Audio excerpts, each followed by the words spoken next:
I think one of the greatest revelations we will experience in heaven is realizing we had nothing to worry about, that we were always safe, even when we were treated unfairly, suffered pain, felt lost in the world, and like strangers to ourselves, our names have been on God's mind and our lives a part of God's plans. And while we currently face trouble in the world, it's important to know God's intentions for us started good, are good, and will be good, which means we can always hope for a good outcome. This understanding, among other benefits, is meant to give us confidence. If we know the outcome is in God's hands and we know God is for us, we can start with a victorious mindset. We can say to ourselves, my victory isn't determined by outcomes I can't control. My victory is determined by my intentions that I can control. You see, it's how and why we showed from the start that matters most. The Chinese military strategist Sun Tzu, who wrote The Art of War, says victorious warriors win first and then go to war, while defeated warriors go to war first and then seek to win. The intention of the victorious warrior is what makes him or her triumphant, not outcomes. Victorious warriors approach their work as conquerors. This is who they are. This is what they prepare for. This is what they give their lives to. Whatever the outcome, knowing themselves and being themselves from the start is their victory. This is the victory the Lord wanted for a man in the Bible named Jeremiah. The Lord called Jeremiah to be a prophet, or God's mouthpiece. His responsibility is to tell people what God sees, how God feels about it, and the response God expects from people. But when Jeremiah hears the call, he doesn't feel victorious because he doesn't know how this would turn out or how people will respond.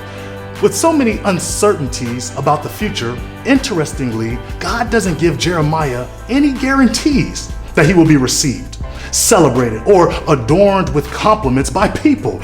The guarantee God does give Jeremiah is that no outcome will change these facts about him. Before I formed you in your mother's womb, I knew you. And before you were born into the world, I consecrated you. I appointed you a prophet to the nations. The Lord is saying, before you had a body, I knew you. Before your mother envisioned a future for you, I set you apart. And before your teacher said, Jeremiah, what do you want to be when you grow up? I gave you a job as a prophet to the nations. Jeremiah doesn't have to worry if he will be an effective prophet. He doesn't have to fear not being heard. His victory as a prophet is knowing himself and being himself regardless of the outcome. When they receive you, when they reject you, when they lie on you, when they celebrate you, or when they try to get rid of you, know you are still the Lord's prophet. Jeremiah just needs to be himself. If he is, then the prophet he is formed to be will emerge naturally. This is the same for us. The summer between my senior year of high school and my freshman year of college, I sensed a call to preach the gospel. I didn't sign up for it. I didn't want to do it, but I was convinced I was supposed to share the gospel or good news of Jesus Christ. As I questioned if I was good enough morally and skill-wise to preach, I remember an experience my freshman year. After practice, my basketball teammates and I were talking and playing NBA Live when one teammate said to me, "Why are you always preaching?" Now, to be clear, he wasn't saying this affectionately. He was annoyed, but it didn't offend me. It encouraged me. I thought maybe this is in me. I wasn't trying to sound like a preacher, let alone trying to preach. I was just being myself, and what my teammate called preaching came out.